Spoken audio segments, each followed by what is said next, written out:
مالک بن دینار، مالک بن دینار، مالک بن دینار۔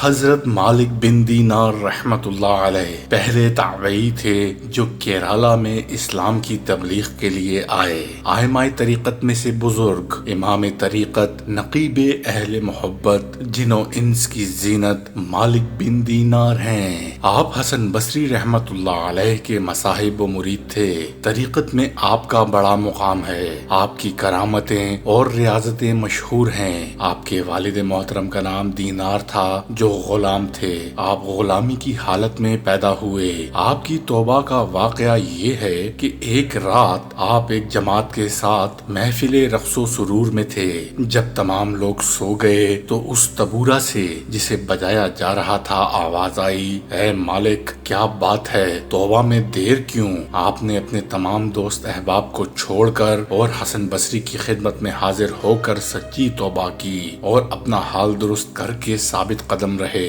اس کے بعد آپ کی شان اس قدر بلند ہوئی کہ ایک مرتبہ جب آپ کشتی میں سفر کر رہے تھے، ایک تاجر کا موتی کشتی میں گم ہو گیا۔ باوجود یہ کہ آپ کو علم تک نہ تھا، لیکن تاجر نے آپ پر سرقہ یعنی چوری کی تہمت لگائی۔ آپ نے آسمان کی طرف منہ اٹھایا، اسی لمحے دریا کی تمام مچھلیاں منہ میں موتی دبائے سطح آپ پر ابھر آئیں۔ آپ نے ان میں سے ایک موتی لے کر اس تاجر کو دے دیا اور خود دریا میں اتر گئے اور پانی پر گزر کر کنارے پر پہنچ گئے۔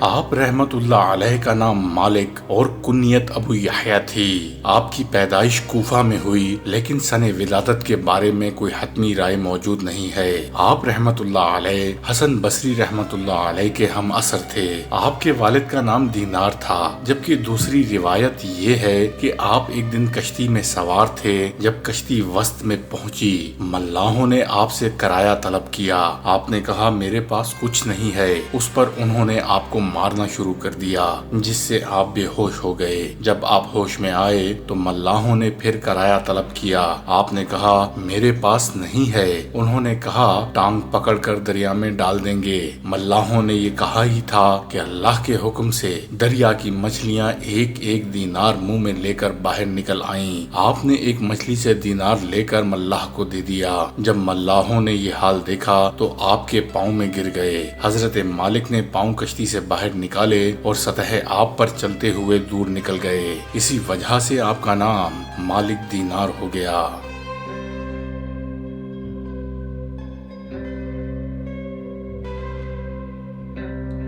آپ نہایت خوبصورت اور دولت مند تھے اور دمشق میں سکونت پذیر تھے اور حضرت معاویہ بن ابو سفیان رضی اللہ تعالی عنہ کی تیار کردہ مسجد میں اعتکاف کیا کرتے تھے۔ ایک مرتبہ آپ کو خیال آیا کہ کوئی صورت ایسی پیدا ہو جائے کہ مجھ کو اس مسجد کا متولی بنا دیا جائے۔ چنانچہ آپ نے اعتکاف اور نمازیں اس کثرت سے پڑھیں کہ ہر شخص آپ کو ہمہ وقت نماز میں مشغول دیکھتا، لیکن کسی نے بھی آپ کی طرف توجہ نہیں کی۔ پھر ایک سال بعد جب آپ مسجد سے برآمد ہوئے تو ندائے غیبی آئی کہ اے مالک تجھے اب توبہ کرنی چاہیے۔ چنانچہ آپ کو اپنی ایک سال تک خود غرضانہ عبادت پر شدید رنج و شرمندگی ہوئی اور آپ نے اپنے قلب کو ریا سے خالی کر کے خلوص نیت سے ایک شب عبادت کی تو صبح کے وقت دیکھا کہ مسجد کے دروازے پر ایک مجمع ہے جو آپس میں کہہ رہا ہے کہ مسجد کا انتظام ٹھیک نہیں ہے، لہٰذا اسی شخص کو مسجد کا متولی بنا دیا جائے اور تمام انتظامی امور اسی کے سپرد کر دیے جائیں۔ اس کے بعد متفق ہو کر پورا مجمع آپ کے پاس پہنچا اور جب آپ نماز سے فارغ ہو چکے تو آپ سے عرض کیا کہ ہم باہمی متفقہ فیصلے سے آپ کو مسجد کا متولی بنانا چاہتے ہیں۔ آپ نے اللہ تعالیٰ سے عرض کیا کہ اے اللہ، میں ایک سال تک ریاکارانہ عبادت میں اس لیے مشغول رہا کہ مجھے اس مسجد کی تولیت حاصل ہو جائے، مگر ایسا نہ ہوا۔ اب جب میں صدق دل سے تیری عبادت میں مشغول مشغول ہوا تو تیرے حکم سے تمام لوگ مجھے متولی بنانے آ پہنچے اور میرے اوپر یہ بار ڈالنا چاہتے ہیں، لیکن میں تیری عظمت کی قسم کھاتا ہوں کہ نہ تو اب میں تولیت قبول کروں گا نہ مسجد سے باہر نکلوں گا۔ یہ کہہ کر آپ رحمت اللہ علیہ پھر عبادت میں مشغول ہو گئے۔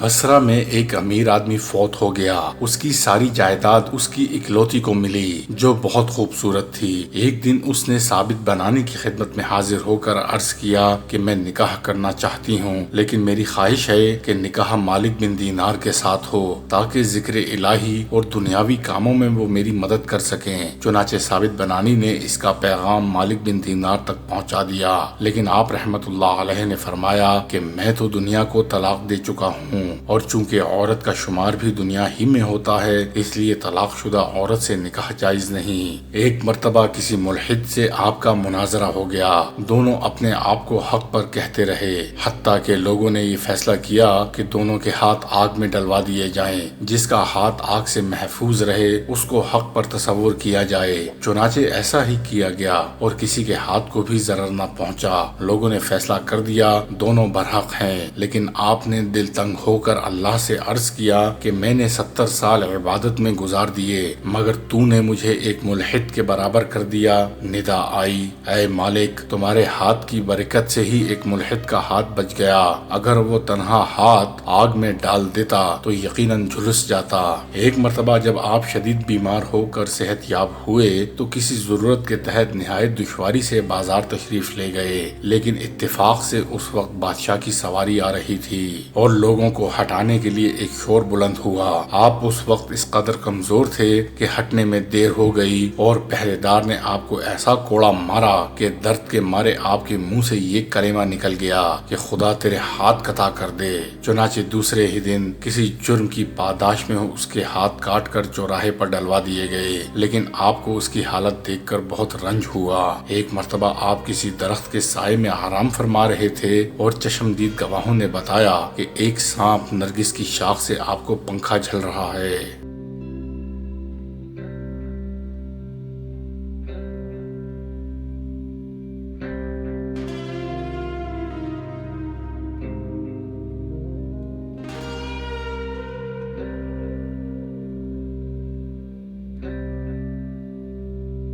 آپ رحمت اللہ علیہ اکثر فرمایا کرتے تھے کہ میں شریعت جہاد کا خواہش مند ہوں، لیکن جب ایک موقع جہاد کا آیا تو مجھے ایسا بخار آیا کہ جانے کا نام بھی نہیں لے سکتا تھا۔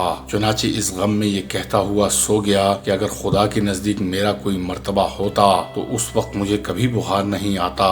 پھر خواب میں دیکھا کہ ندائے غیبی سے کوئی کہہ رہا ہے کہ اے مالک اگر تو آج جہاد کے لیے چلا جاتا تو قیدی بنا لیا جاتا اور کفار تجھے سور کا گوشت کھلا کر تیرا دین برباد کر دیتے، لہٰذا یہ بخار تیرے لیے نعمت عظمیٰ ہے۔ حضرت مالک نے بیدار ہو کر خدا کا شکر ادا کیا۔ ایک مرتبہ جعفر بن سلیمان آپ کے ہمراہ سفر حج میں تھے اور جس وقت آپ نے لبیک اللہم لبیک پڑھنا شروع کیا تو آپ کے اوپر غشی طاری ہو گئی اور ہوش میں آنے کے بعد جعفر بن سلیمان نے غشی کا سبب دریافت کیا تو آپ نے فرمایا میں اس خوف سے بے ہوش ہو گیا تھا کہ لبیک کی آواز نہ آ جائے۔ جب آپ رحمت اللہ علیہ ایاک نعبد و ایاک نستعین قرأت کرتے تو مضطرب ہو کر رونے لگتے اور فرماتے اگر یہ آیت قرآن نہ ہوتی تو میں کبھی نہیں پڑھتا، کیونکہ اس کا مفہوم یہ ہے کہ اے اللہ میں تیری ہی عبادت کرتا ہوں اور تجھ ہی سے مدد مانگتا ہوں، حالانکہ ہم اپنے نفس کے ایسے پجاری ہیں کہ خدا کو چھوڑ کر دوسروں سے اعانت کے طالب ہوتے ہیں۔ آپ رات میں قطن آرام نہیں فرماتے تھے۔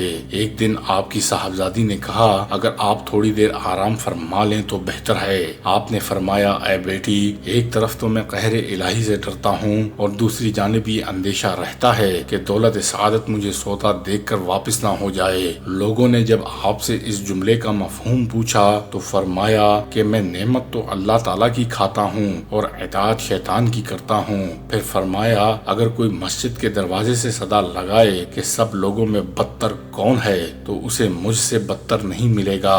جب حضرت عبداللہ بن مبارک نے سن کر فرمایا کہ مالک بن دینار کی عظمت کا اندازہ ان کے صرف اسی قول سے لگایا جا سکتا ہے۔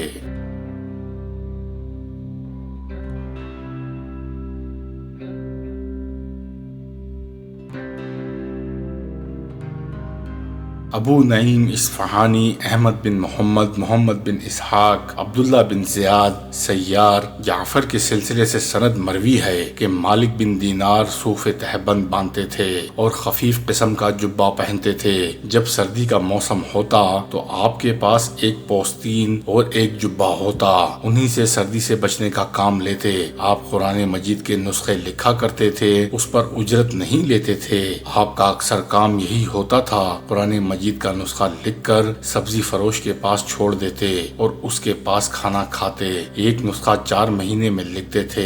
ایک بزرگ فرماتے ہیں کہ ایک مرتبہ مالک بن دینار کے گھر آگ لگ گئی۔ آپ نے قرآن مجید کا ایک نسخہ اور ایک چادر گھر سے نکالی۔ جب ان سے کہا گیا کہ آپ کا گھر جل رہا ہے، بچاؤ کی کچھ تدبیر آپ کیوں نہیں کرتے؟ آپ نے جواب دیا، یہ کوئی کعبہ تو نہیں ہے کہ ہمیں اس کے جلنے کی کوئی پرواہ ہو۔ عبداللہ بن مبارک رحمت اللہ علیہ کہتے ہیں، بصرہ میں ایک بار آگ لگ گئی۔ مالک بن دینار رحمت اللہ علیہ نے اپنی چادر کا آنچل پکڑا اور کھینچتے ہوئے گھر سے باہر نکل گئے اور کہنے لگے، بوجھوں والے ہلاک ہو گئے۔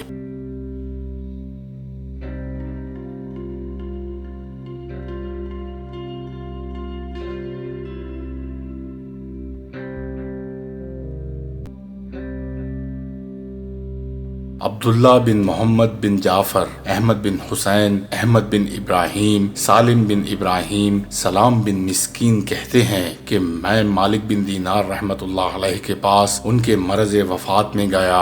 اچانک ان کے گھر میں دیکھتا ہوں ایک معمولی سی چارپائی جھاؤ کے درخت کے نیچے رکھی ہوئی ہے اور اس پر ایک معمولی سی چادر ڈالی ہوئی تھی، اور مالک دینار نے اپنے سر کے نیچے چادر کا ایک کونا دے رکھا تھا اور مکان کے کونے میں ایک چھاگل اور ایک گلاس رکھا ہوا تھا۔ مالک رحمت اللہ علیہ نے سر اٹھایا اور سر کے نیچے سے 2 خشک روٹیاں نکالی، پھر اٹھ بیٹھے اور پھر ان روٹیوں کو توڑ کر پانی میں بھگونے لگے۔ جب روٹیوں کو اچھی طرح بھگو ڈالا تو فرمایا، مجھے یہ چھاگل تھما دو۔ وہاں ایک خشک چھاگل لٹکی ہوئی تھی، میں نے اسے اتار کر ان کے سامنے رکھ دیا۔ انہوں نے اس میں سے ایک پوٹلی نکالی جس میں نمک بندھا ہوا تھا۔ انہوں نے مجھ سے کہا، قریب ہو جاؤ۔ میں نے کہا، اے ابو یحییٰ، مجھے کھانے کی حاجت نہیں۔ مالک رحمت اللہ علیہ فرمانے لگے، دور ہو جاؤ، تم ان لوگوں میں سے ہو جو میٹھے پانی میں رزق پاتے ہیں، تم اب کہاں میرے ساتھ شوریدہ پانی میں کھانا کھاؤ گے؟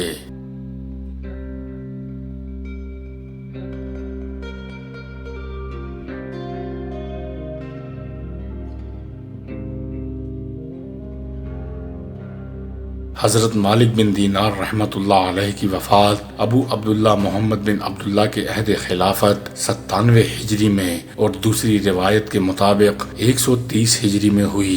آپ رحمت اللہ علیہ کی وفات کے بعد ایک بزرگ نے آپ کو خواب میں دیکھا اور پوچھا، خداوند تعالی نے آپ کے ساتھ کیا معاملہ فرمایا؟ آپ نے فرمایا، میں اپنے تمام گناہوں کے باوجود اللہ تعالی کے دیدار سے مشرف ہوا، اور اس حسن ظن کی وجہ سے جو میں اللہ سے رکھتا تھا اس نے میرے سارے گناہ بخش دیے۔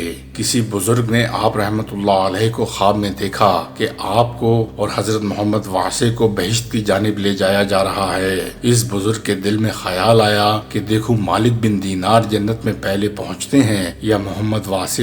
چنانچہ یہ دیکھ کر مالک بن دینار کو پہلے بہشت میں داخل کیا۔ بزرگ نے پوچھا، محمد واسع تو مالک بن دینار سے زیادہ عامل و کامل تھے۔ ملائکہ نے جواب دیا، تم صحیح کہتے ہو، محمد واسع کے پہننے کے لیے 2 لباس تھے اور مالک بن دینار کے پاس صرف ایک، لہذا صبر و ضبط کی نسبت مالک کی طرف زیادہ ہے، اس لیے انہیں جنت میں پہلے بھیجا گیا ہے۔